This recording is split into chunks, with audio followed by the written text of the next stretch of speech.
Now, if you're pouring concrete for a foundation, a patio, or a driveway, you want to pack down the dirt, not dig it up.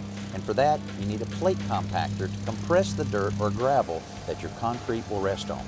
For a healthy lawn, you want the opposite effect, and that calls for an aerator. Basically, this tool digs hundreds of little plugs out of your yard to loosen the soil so that it can absorb water and nutrients more easily. It also makes for a great workout. If you're cultivating the soil for a vegetable garden or prepping the ground to plant a new lawn, you'll want a tiller. And this is another real good time saver, but there's several different sizes and varieties. So you'll want to make sure you tell the rental pro exactly what the application is and how much you have to do so that they can guide you to the right model for your project. The same is true of the cold weather cousin to the tiller, the snowblower.